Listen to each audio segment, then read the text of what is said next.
Today's tech news moves fast, but understanding it shouldn't be hard.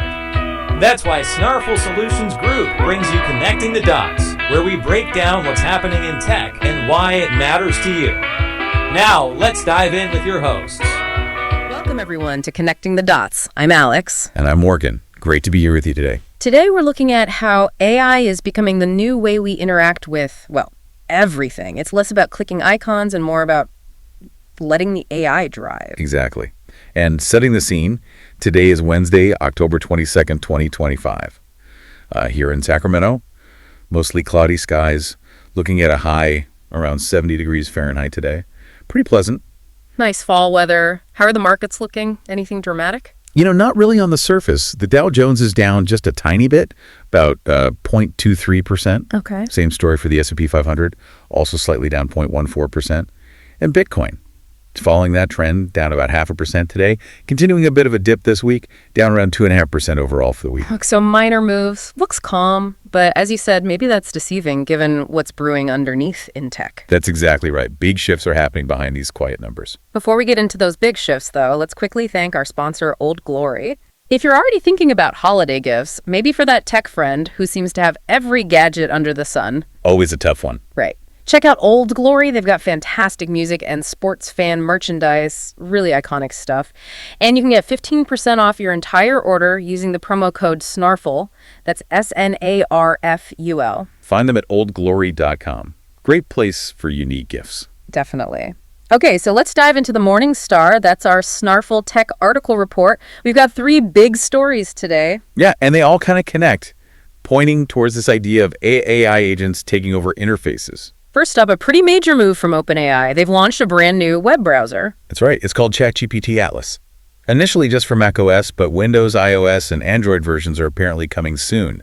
And this feels like a direct challenge to Google Chrome. A browser built around AI, not the other way around. Precisely. It's kind of flipping the script. The star feature is something they call agent mode. Okay, agent mode. What does that actually do, and who gets it? So right now, it's only for ChatGPT Plus and Pro subscribers. And what it does is pretty ambitious. It lets ChatGPT automate tasks across multiple websites for you. Like what kind of tasks? Booking travel. Exactly. Booking flights, making complex restaurant reservations, even doing things like editing documents across different web apps.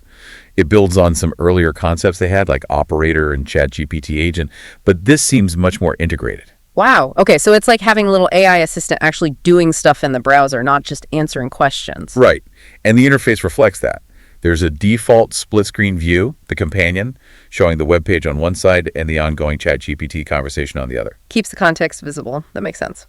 What else? They also have this opt-in memory feature. If you turn it on, the browser can remember pages or topics you've looked at before. For personalization. Yeah, to offer follow-ups or maybe automate repetitive tasks you do often. They do emphasize user control, though you can manage it in settings or use an incognito mode. Control is definitely key there. You mentioned something called cursor chat, too. Oh, yeah, this sounds really useful. It gives you inline writing help. So imagine you're typing an email or a document in any text field on the web.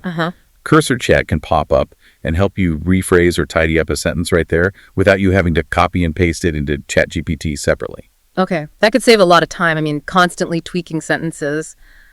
That's a workflow improvement right there. Definitely. But let's connect this back to the bigger picture, especially the cost.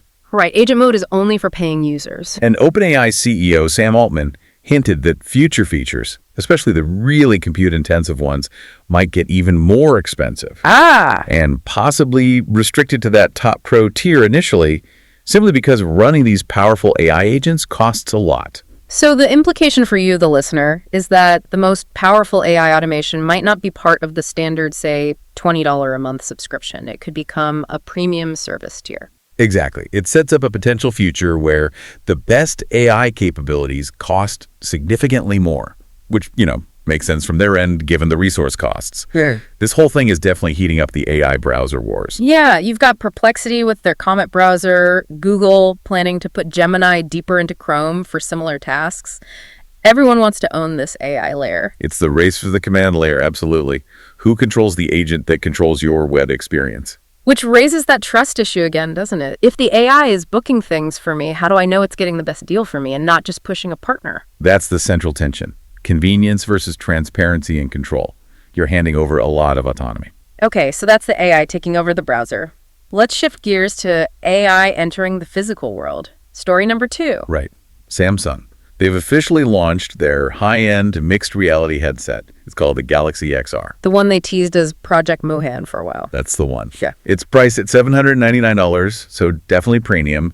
And significantly, it's the debut hardware for the new Android XR operating system. An Android specifically for mixed reality, built with Google and Qualcomm. Yep. And the hardware specs are impressive, as you expect at that price.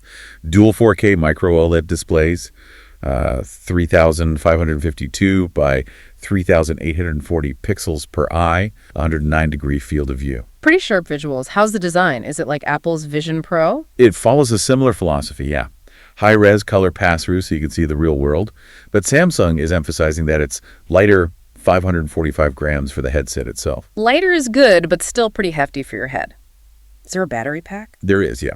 A separate battery pack that weighs another 302 grams. So total weight is still considerable. They're claiming up to 2.5 hours of battery life for video playback. Okay, so similar limitations to other high-end headsets. What's the big differentiator here? The AI, specifically Google's Gemini.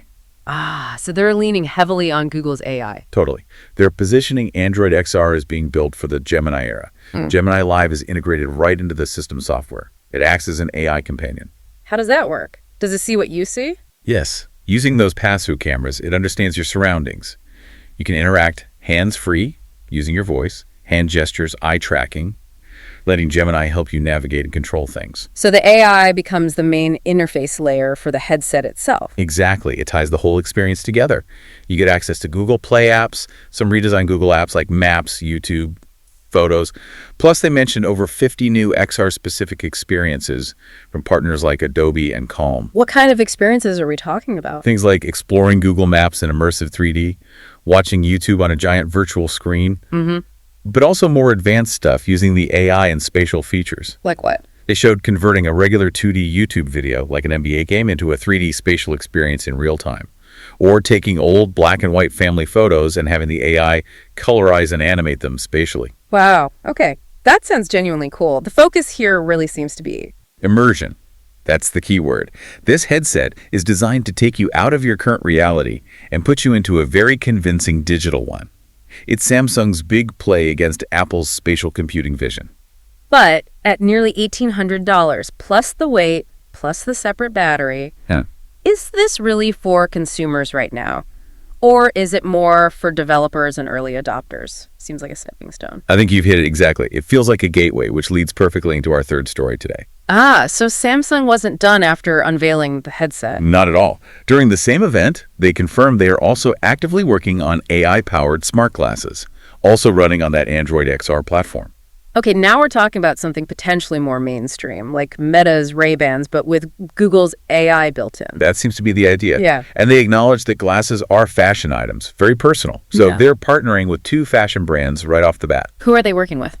Warby Parker, aiming for that wider, more accessible mainstream appeal. Makes sense. And also Gentle Monster, which is known for more high-fashion, stylish eyewear designs. Interesting. So covering both bases, what about the glasses themselves? Lighter, I assume. Oh, definitely. They stress these will be practical, comfortable, significantly lighter than the headset, designed for all-day wear, presumably. And when can we expect these? Soon. They said soon, but also clarified not this year. Sounds like they're nearing the execution phase, so maybe sometime in 2026 is a reasonable guess. And the price? Any hints? No firm price, but the expectation is they'll be priced competitively with things like the Meta Ray-Bans.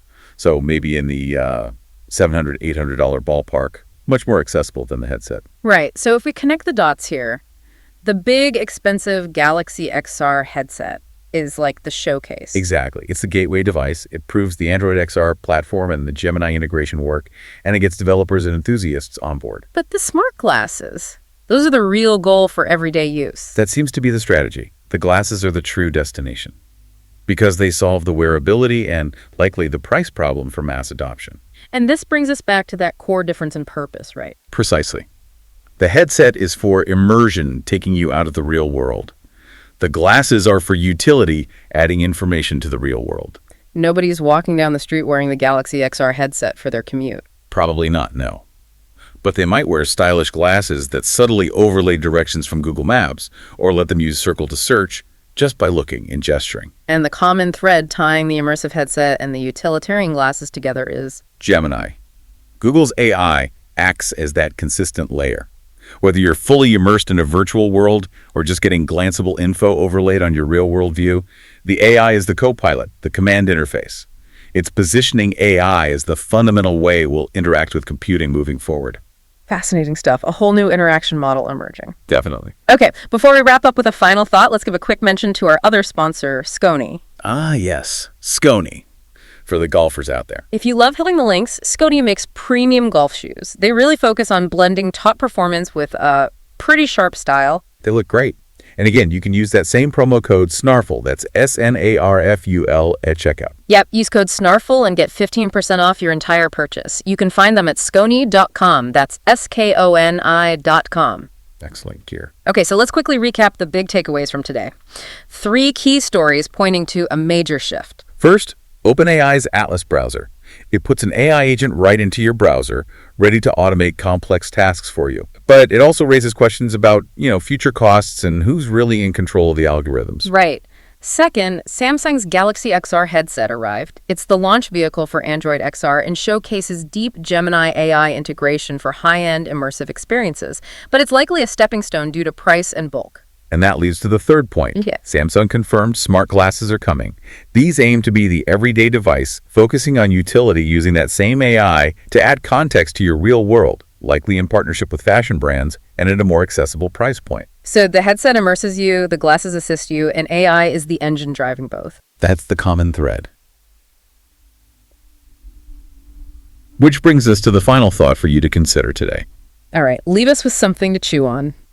As these AI agents, like in Atlas or potentially in future glasses, get better at automating more of your daily life, booking things, managing schedules, filtering information, think about this.